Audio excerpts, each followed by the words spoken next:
a video to address and answer any questions about baseball because there's the baseball algorithm and baseball happens every day. I know it's going on. All right. So it's 9:13 p.m.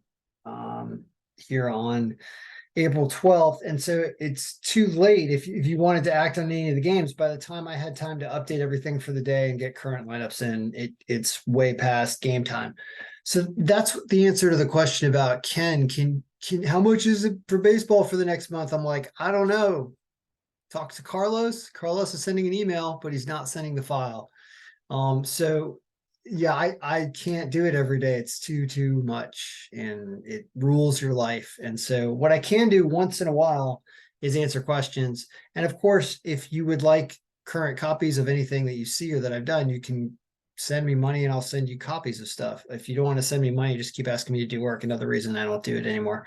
So, however, looking at the games, there is something interesting about this, and I don't want to gloss over that because I don't want to do it every day as a job.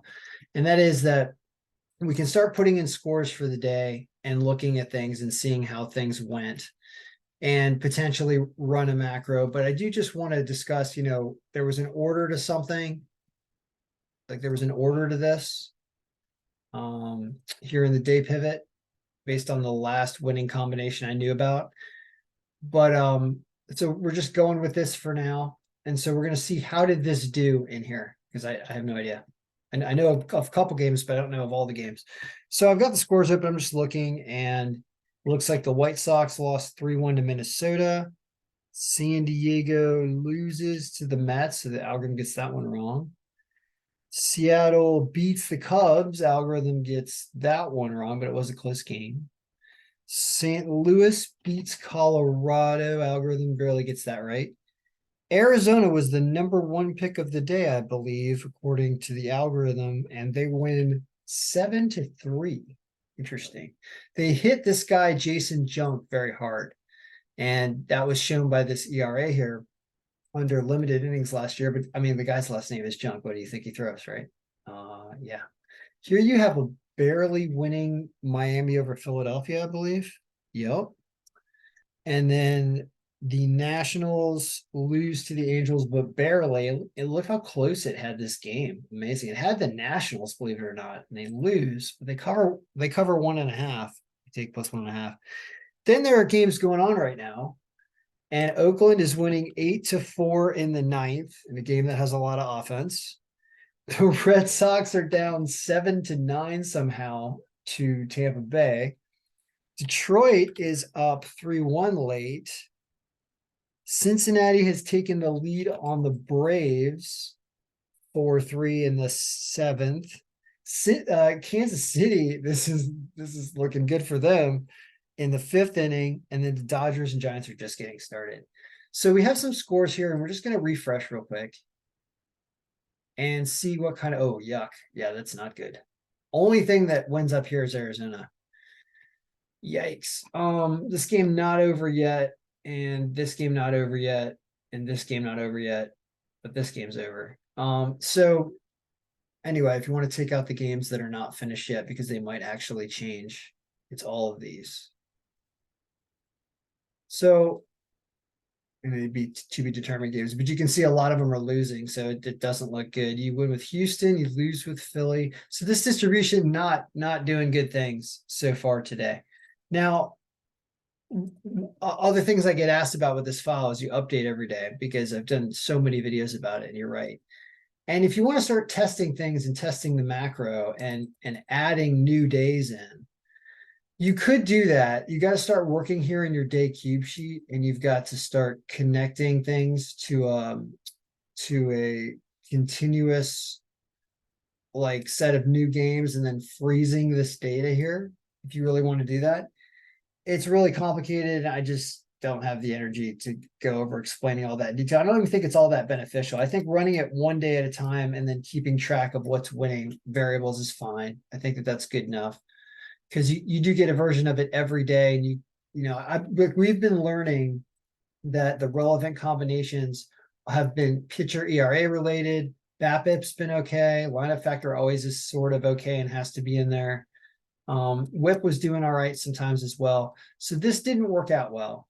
Now we could start running the macro, but I'm not going to. But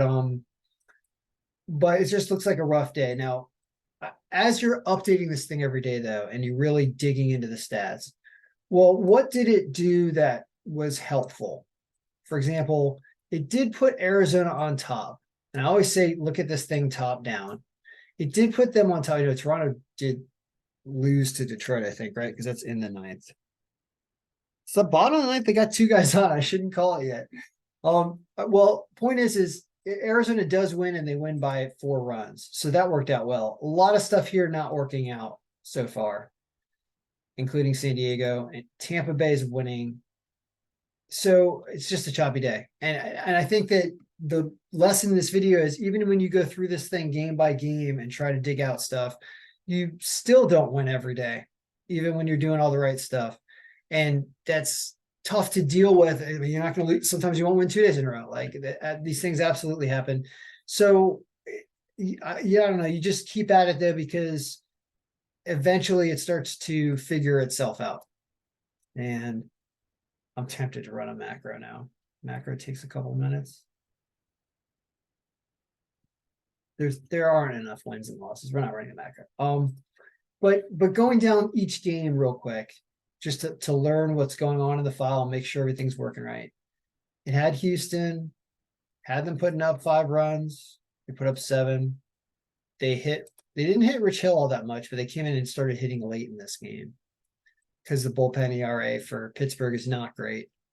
And BABIP for Houston's good. So that worked out. I mean, it's only a 9% margin, but they're 25% power. They had a good setup here and they won.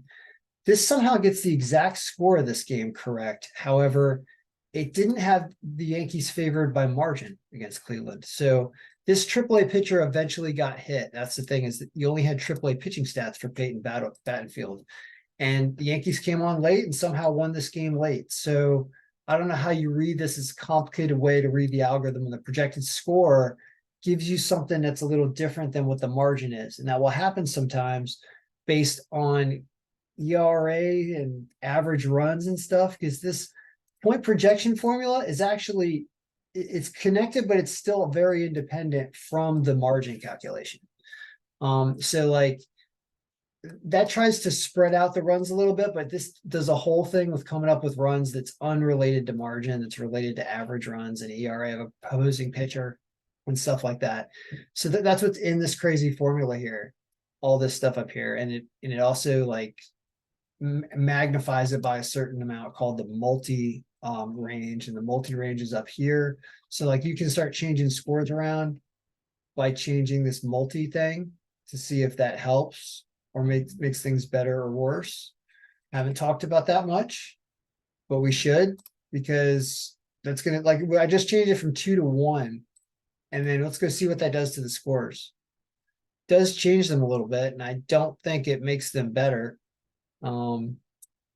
So you know, we still have to test tons of these other things in the file. What does 3 do?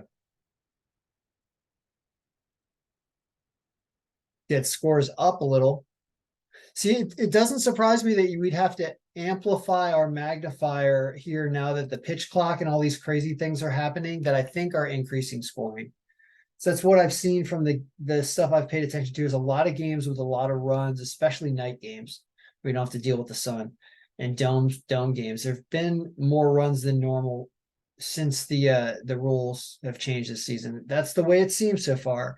And you know, you can figure that out by looking at your average runs for per game and comparing it to something like last year.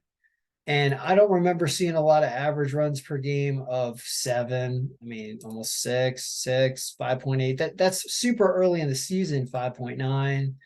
Those are really happening. Nobody is under 3, right? Nobody. 2.8. Who's your loser 2.8 team? Kansas City, who's putting up 6 tonight, so they're catching up, right? That's the only team that was under 3. Detroit is at 3 also. So the point is it looks like scoring is up a little bit, and so maybe we need to up the multiplier, and voila, I don't know. Maybe we'll do that.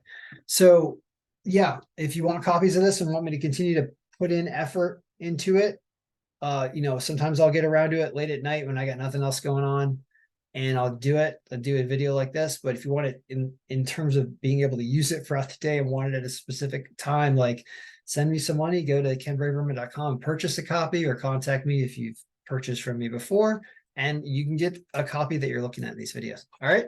Good luck, everybody. Mail your picks. Be winning.